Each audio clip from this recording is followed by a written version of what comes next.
Avec le temps, j'ai accepté, mais au départ, je voulais tellement montrer qu'on peut essayer de faire le plus de choses possible. Sauf qu'il faut être honnête, on ne peut pas tout faire comme une personne ordinaire. Donc j'accepte de l'aide. J'accepte. Aline, hôtesse de caisse.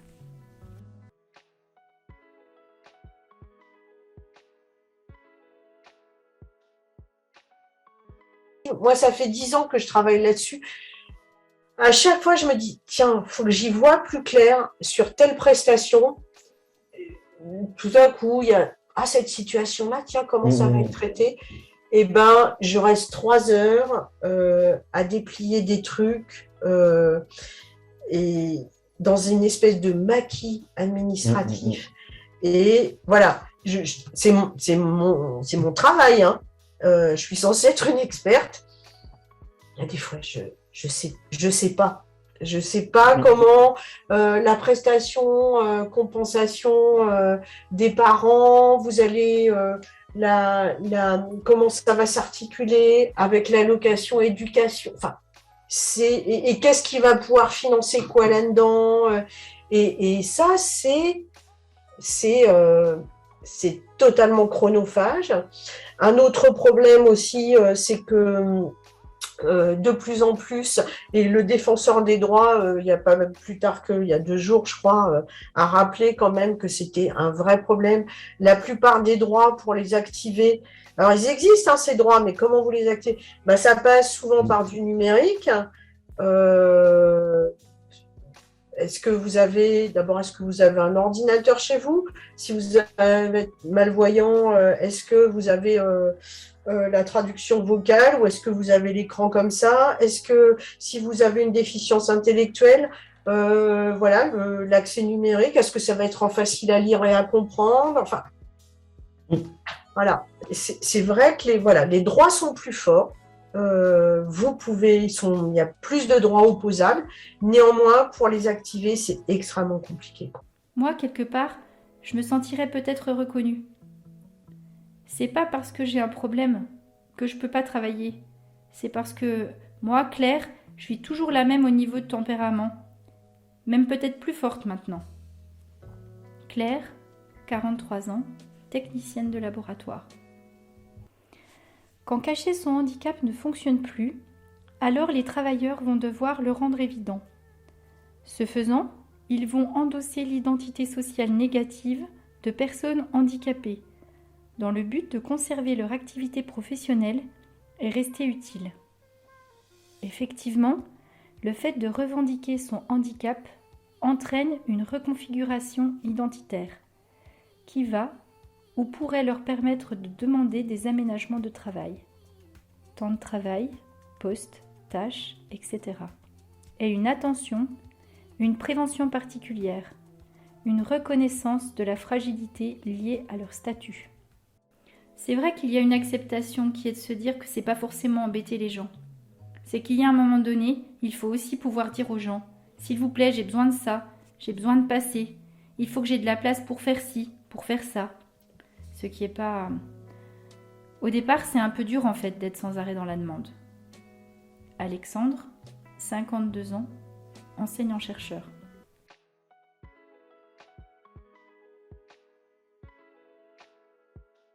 Oui, je pense que les gens ont peur du stigmate, ça c'est sûr.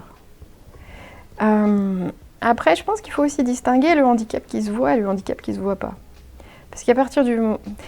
C'est toujours l'ambivalence.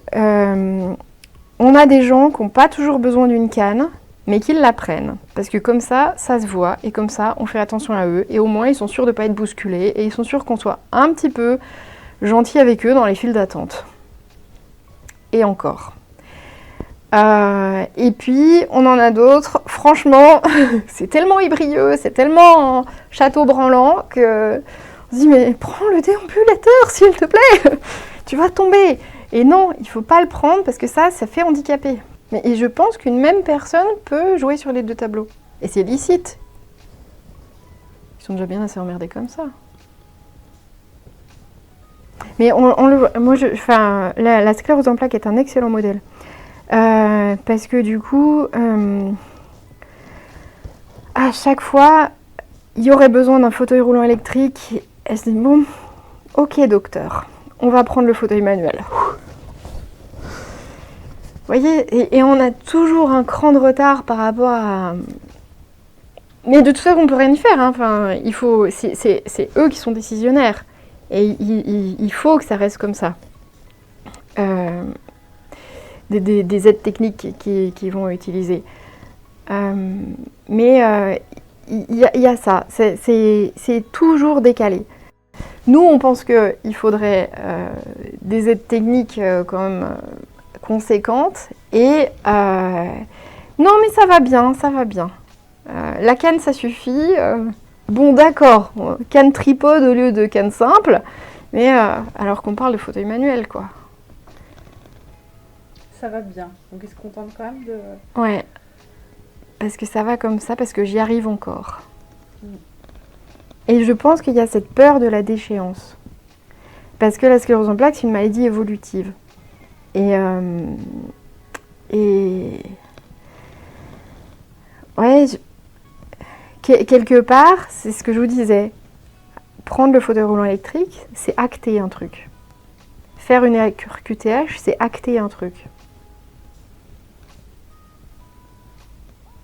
Je pense que les mécanismes sont un peu les mêmes. Dans ce que je comprends. Hein. Cette acceptation de soi peut aider à ouvrir le dialogue autour de ses difficultés et de son vécu avec les collègues et le collectif de travail. Parce que ça fait du bien quand je parle de mon expérience avec les autres salariés. Finalement, ils se rendent compte qu'ils sont pareils que moi. Ils ont été dans la même situation que moi. Même quelqu'un qui a eu un accident, mais temporaire quoi, ça leur fait du bien, des fois, d'en discuter. Claire, 43 ans, technicienne de laboratoire.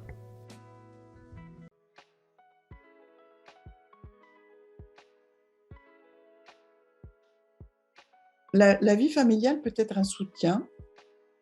C'est peut-être dans l'espace familial ou amical, dans l'espace des proches, qu'on peut parler, dire, ne plus masquer. En même temps que souvent, on peut aussi se dire qu'il faut éviter de faire porter aux proches le poids du handicap qu'on peut avoir. Donc, il y a aussi une manière de gérer, entre guillemets, cette question-là dans l'espace familial qui peut être très divers, en fait. Il y a des tas de manières de faire avec le handicap dans l'espace familial. Se faire porter, supporter, soutenir. Au contraire, là aussi, continuer à masquer. Ce qui est fondamental, sans doute, je crois, c'est la question des ressources collectives. Alors, les ressources collectives au travail, mais aussi des ressources collectives dans la famille. Si dans la famille, la personne n'est pas vue seulement comme une personne handicapée, mais qu'elle ne perd pas ses autres rôles, places, si elle peut continuer à être un père, une mère, un oncle, une tante, un cousin, une cousine, qu'elle existe autrement que derrière l'étiquette handicapé dans la famille, alors tout va bien. Les conséquences pour un travailleur de reconnaître et d'affirmer qu'il est en situation de handicap, la question doit se découper parce qu'il y a effectivement d'abord la question de la reconnaissance. Se reconnaître soi-même en situation de handicap, c'est pas totalement évident. Le mot handicap lui-même est, à mon sens, un peu contre-productif. On peut reconnaître qu'on a des difficultés en même temps qu'on peut reconnaître qu'on a trouvé les manières de faire qui nous permettent malgré tout de dépasser les difficultés ou de composer avec ces difficultés.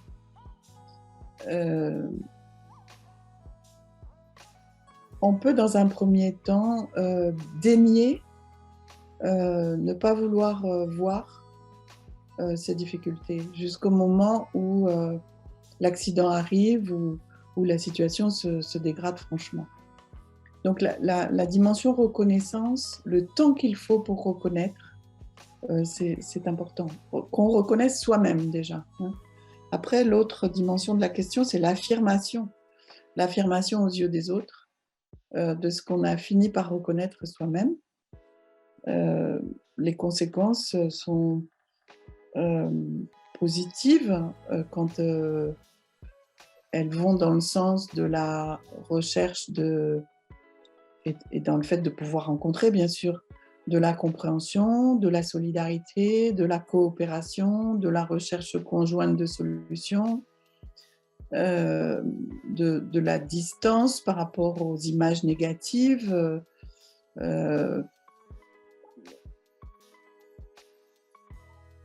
Par contre, les conséquences peuvent être effectivement d'un tout autre registre quand du coup on se dit ça veut donc dire qu'on ne va plus pouvoir compter sur lui ou sur elle. Ça veut donc dire que ça va devenir un boulet dans l'équipe. Donc je ne peux pas préjuger de ça. Je pense que l'émergence d'un problème de santé dépend de l'historique. Parfois, quand on est en situation professionnelle et que déjà cette situation professionnelle est compliquée, qu'il y a des tensions, des rivalités, des formes une dégradation des conditions de travail, etc., l'affirmation du handicap vient en fait porter un coup d'arrêt, c'est la cerise sur le gâteau, quoi. C'est-à-dire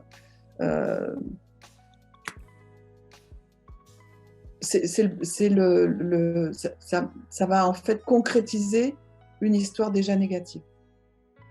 A contrario, quand il y a une bonne insertion professionnelle, quand on est dans un milieu professionnel où il y a effectivement de la coopération, une attention aux uns et aux autres, où on peut se parler les uns et les autres des difficultés qu'on peut avoir, parce que la santé n'est pas qu'une affaire strictement privée, la santé se construit socialement aussi.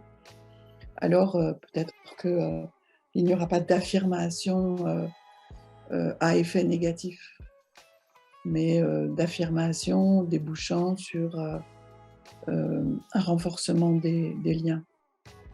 La demande de reconnaissance de qualité de travailleurs handicapés, RQTH, et plus encore, les demandes de renouvellement apparaissent à ce moment-là de la trajectoire des travailleurs. Les demandes de RQTH semblent très liées à la catégorie sociale d'appartenance. Les catégories sociales les plus aisées n'hésitent pas à y avoir recours, ou à la possibilité de trouver des personnes ressources, assistantes sociales, médecins, etc., aidant à la conception du dossier, aux stratégies à mettre en œuvre afin de maximiser ses chances d'obtenir cette reconnaissance.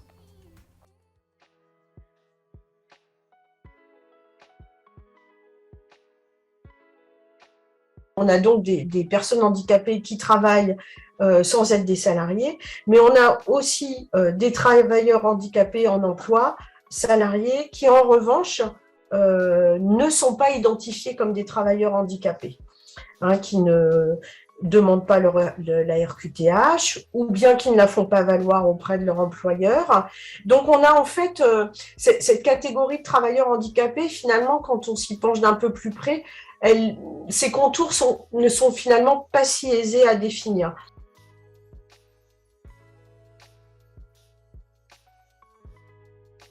Je suis pas sûre que ce soit la lourdeur vraiment du papier. C'est vrai que le truc est long, mais je me demande si c'est pas la charge psychologique que ça représente qui est pas au premier plan. Je sais pas ce que ça dit dans vos entretiens. Quelle charge psychologique? Eh ben le travail de deuil, du changement de statut. Les gens mettent du temps à accepter.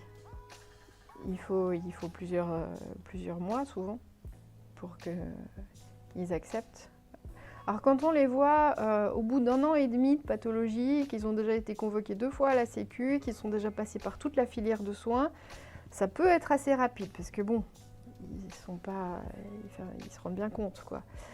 Quand on arrive plus tôt dans le processus, bah, c'est plus compliqué parce que on vient buter contre les espoirs d'amélioration. On vient acter un truc, ça va être permanent en fait. C'est là où on vient leur dire, bon bah maintenant, il va falloir faire avec, quoi. La RQTH, au début j'étais contre. Mon handicap ne se voit pas. Je voulais pas.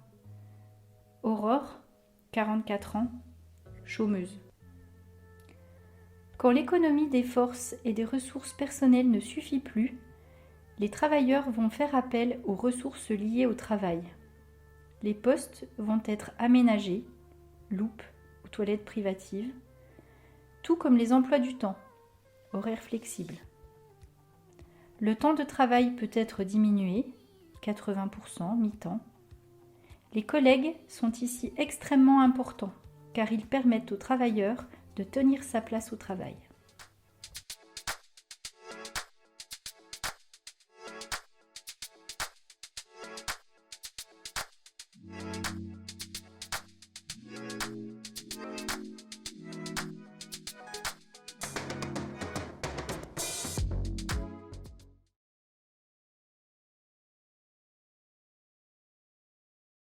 Durant une journée, nous avons été accueillis par l'entreprise VIP Philippe, une PME d'une 50aine d'employés basée à Anteuil, dans le Doubs. L'entreprise est spécialisée dans la sous-traitance de la relation client et emploie 80% de travailleurs handicapés. Nous sommes allés à leur rencontre afin de découvrir leur vécu, leur travail et leur représentation du handicap. Nous avons rencontré Fabrice, qui intègre l'entreprise après avoir travaillé pendant plusieurs années dans des fonderies. Depuis 2 ans, je travaille en tant que téléconseiller. J'ai commencé mon activité au sein d'un premier client et plus tard, j'ai intégré donc le service Le Bon Coin pour lequel je continue mon activité. Je suis titulaire d'une formation comptabilité, un BTS dans ce domaine. J'ai toujours exercé dans le milieu industriel, où j'ai effectué des bases besognes, hein, que j'ai déjà travaillé dans des égouts. Hein. J'ai travaillé dans des cimetières, souvent en industrie pour le milieu automobile. J'ai été embauché à la fonderie, où j'ai passé plus de 10 ans. Et malheureusement, j'ai eu des accidents assez graves qui m'ont conduit malheureusement à stopper alors que j'aimais ce travail. Ensuite, j'ai été au chômage. Malgré tout mon encouragement, vraiment tout mon mental pour obtenir un travail, je n'ai vraiment rien obtenu car j'étais classé MDPH. J'ai été accompagné par Cap Emploi de Besançon et j'ai eu l'occasion d'avoir des entretiens quasiment au démarrage de cette société, sachant que moi, je voulais au départ vraiment retrouver le milieu industriel. Hein. J'avais le mental et peut-être plus la force de retrouver un emploi comme ça.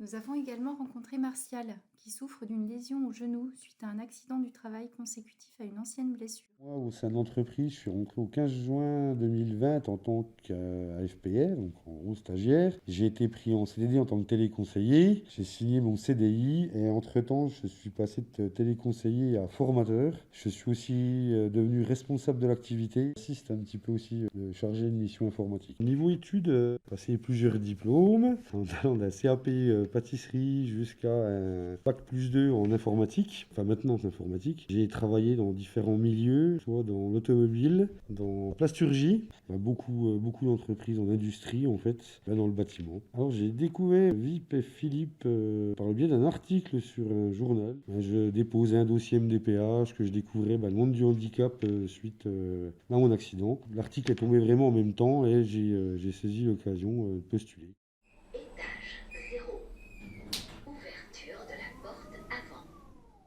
Pour chaque employé, l'entreprise bénéficie d'une enveloppe permettant de réaliser les aménagements nécessaires au travail et au confort des salariés. Nous avons suffisamment de matériel pour pouvoir travailler. On a des chaises qui sont réglables. On a aménagé, suite au Covid, des barrières du plexiglas pour séparer chacun de nos postes. Les employés bénéficient également de soins adaptés proposés par l'association Philippe Strait afin d'atténuer la gêne et les douleurs au travail. Je pratique au niveau du sport, qui est professeur adapté et à ESAT. J'ai aussi suivi un petit peu l'hypnothérapeute. Nous pouvons avoir des soins, nous pouvons avoir un kiné qui peut nous assister. Nous avons également un autre médecin qui soigne la douleur d'une manière particulière à l'aide de pression sur la circulation du sang et qui fonctionne très bien. J'ai regagné un peu de mobilité grâce à son intervention.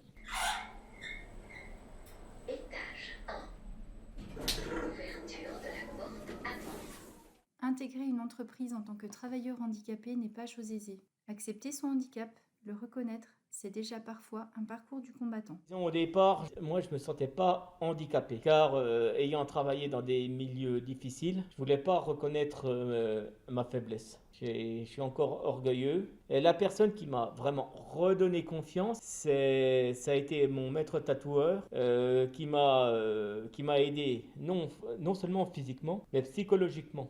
J'ai connu cette personne à la suite d'un de mes graves accidents. Et moi, je ne supportais pas certains éléments de mon corps qui étaient abîmés, marqués par ces années de travail. Et à travers son art, à travers ses tatouages, ça m'a donné une autre armure, une confiance en moi. Et c'est sans doute celle que j'ai eu le plus confiance jusqu'à présent. Et c'est lui qui m'a redonné un coup de fouet. Je voudrais travailler encore, forger l'acier rouge avec mes mains d'or, travailler encore, acier rouge et mains d'or.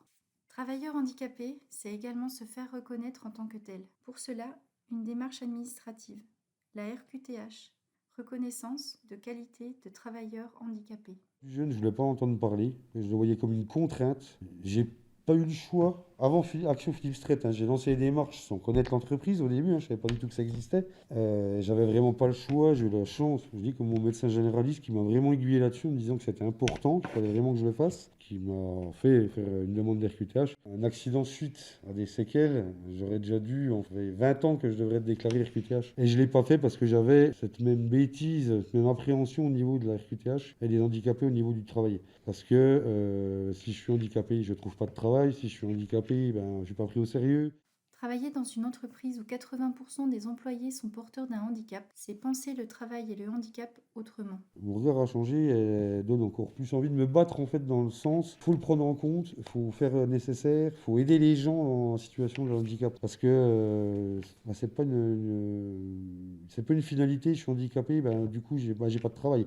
Ou j'ai un travail qui est dévalorisant. Il y en a beaucoup, c'est beaucoup dans cette optique-là, il y a beaucoup d'entreprises qui veulent prendre des personnes en situation de handicap, mais au final, elles sont reléguées à un poste subalterne, à faire des choses pas spécialement adaptées, et en tout cas, il n'y a pas de valorisation personnelle pour ces personnes-là, niveau professionnel en fait.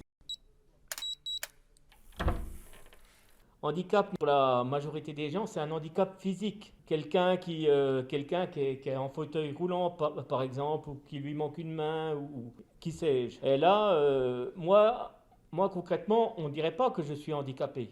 Il faut savoir que je suis brûlé au 3e degré. Le problème du handicap invisible, c'est que quand on va dire à quelqu'un moi j'ai une RQTH, je travaille dans une entreprise adaptée parce que j'ai une RQTH, je suis handicapé, on ne le voit pas. On ne va pas le voir spécialement et il y a toujours l'histoire de la suspicion des gens. C'est pas vrai, c'est pas... Voilà. Oui, c'est du chiquet, comme on dit, l'expression. On est presque des menteurs. Je souhaite à personne en fait d'avoir ce que j'ai. Il y a pire. Par contre, je ne souhaite pas aux gens.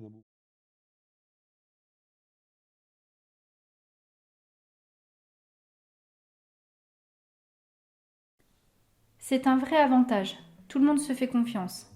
Ils savent que si je suis fatiguée, je peux rentrer à la maison. Je peux avoir un emploi du temps assez souple. Quand la machine fonctionne bien, je mets la purée. Mais je fais ce qu'il faut pour que ça fonctionne. Et puis quand la machine se ralentit un peu, je peux rentrer à la maison. C'est ça qui est bien. Benjamin, 50 ans, commercial. Ainsi, dans un diaporama sonore, un collègue dit l'importance de l'antériorité de la relation par rapport au handicap. Se connaître avant, être ami, permet de rester bienveillant face aux sollicitations indirectes. Je l'entends râler dire « Mais c'est où ? Où est-ce qu'il faut que je valide ? Qu'est-ce qui se passe ?» Donc, je viens le voir. hors de la situation amicale, il ne s'agit pas là d'une relation de travail habituelle. Elle demande beaucoup d'efforts.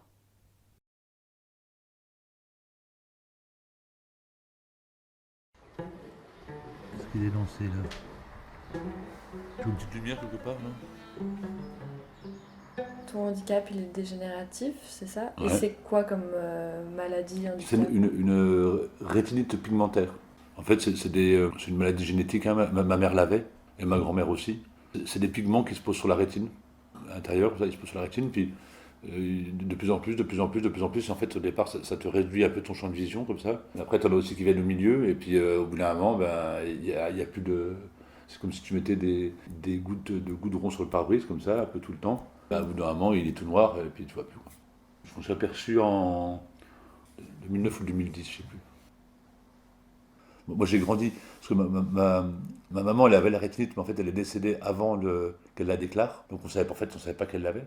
Et puis nous, elle a eu 4 garçons, puis moi, je suis le seul à l'avoir. Donc, puis comme moi, pareil, je l'ai eu très tard. On pensait qu'on l'avait pu, que ça s'était arrêté avant à sa mère, quoi, à ma grand-mère. Mais ma grand-mère elle était malvoyante, elle. Donc, quand ma mère est décédée, que j'avais 7 ans, 8 ans, elle nous a élevés. Et il y avait aussi mon oncle, le frère de ma mère, qui avait aussi la rétinite, mais aussi lui il l'a eu à 15 ou 16 ans. Donc lui, à 30 ans, il voyait comme moi aujourd'hui, quoi. Donc moi, j'ai beaucoup vécu avec les personnes malvoyantes. On va dire que c'est moins dur pour moi. J'ai un terrain, c'est là où j'ai grandi, mais j'ai acheté un bout de terrain. Et puis on est en train de se construire une cabane en pierre. Et puis quand je monte là-haut, je monte à pied, quoi. Avant, je montais tranquille, maintenant j'ai un bâton de marche et je me sers de ça comme canne. Mais pour monter, ça va, mais pour redescendre, par exemple. Maintenant, ça fait 1 an, je me sers d'une canne, quoi. Enfin, d'une canne, j'ai pas une canne d'aveugle, mais quand je suis dans des endroits qui sont pas plats, qui sont dans les sentiers, des trucs comme ça, je prends le bâton de marche, j'essaye de faire tout seul, quoi. J'étais musicien, enfin, je le suis toujours. Et après, j'ai été intermittent pendant 10 ans, intermittent musicien. J'ai arrêté après, au bout d'un moment, quand il y a eu des lois, là, ils demandaient, il fallait faire plus de cachets, tout ça. Moi j'étais déjà un petit peu ric-rac, donc j'ai arrêté de faire intermittent. Et j'ai fait 1 an de chômage et j'ai repassé une licence en informatique.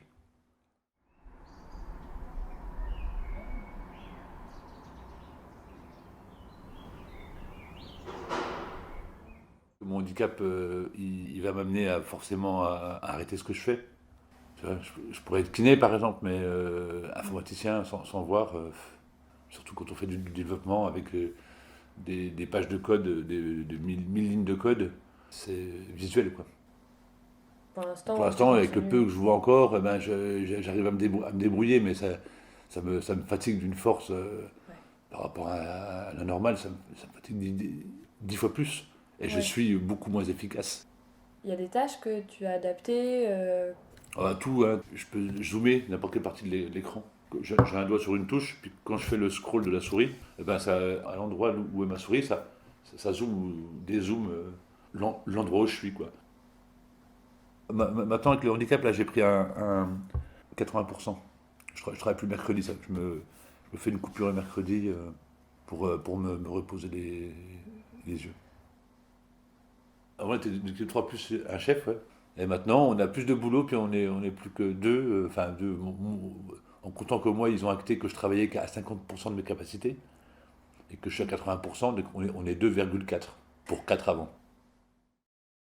L'impact, pour moi, au quotidien, il est constant, parce que toutes les demi-heures, toutes les heures, il me sollicite ou quand il ne me sollicite pas parce qu'il veut essayer de faire tout seul. Moi, je vois, quand on est dans le même bureau à proximité, c'est difficile aussi de laisser un collègue qui plus est, qui est un ami, je l'entends râler, dire mais c'est où est-ce qu'il faut que je valide, qu'est-ce qui se passe, tout. Donc je viens de voir, il fait aussi du montage vidéo. C'est assez paradoxal, ça, c'est parce que notre administration n'a pas su vraiment prendre son handicap en compte.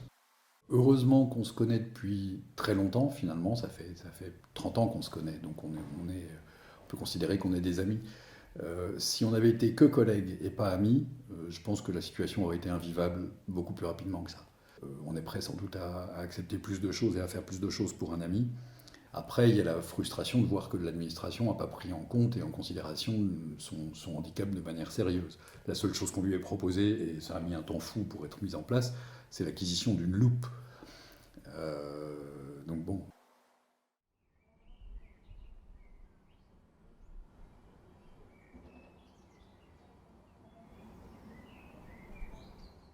Ça sert à quoi une RQTH si jamais ton handicap il se voit pas et puis qu'il n'impacte pas ton travail? Ça sert absolument à rien.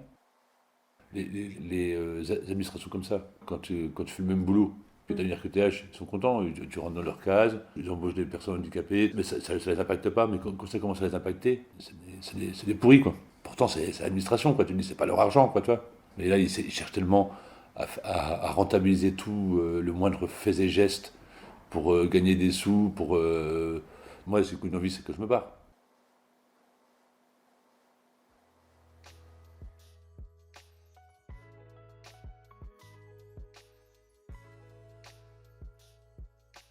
Je pense que ça serait vraiment intéressant dans le milieu du travail de penser encore une fois en termes de besoins spécifiques. Parce que ce qu'il ne faut surtout pas, c'est que les droits dont peuvent bénéficier les travailleurs handicapés ne fassent pas l'objet aussi de négociations et de redistribution dans l'équipe de travail, parce que sinon le risque, c'est que ça ne soit plus perçu par les collègues comme un outil d'égalisation, mais que ça soit perçu comme un privilège. Par exemple, les aménagements d'horaire. Vous avez besoin d'aménagements d'horaire parce que vous êtes une personne en situation de handicap qui a une plus grande fatigabilité, ou parce que vous avez besoin de soins réguliers, il faut aller chez le médecin, chez l'infirmière, je ne sais pas, etc. Donc, l'aménagement raisonnable ou même un aménagement de poste, ça peut gérer ça.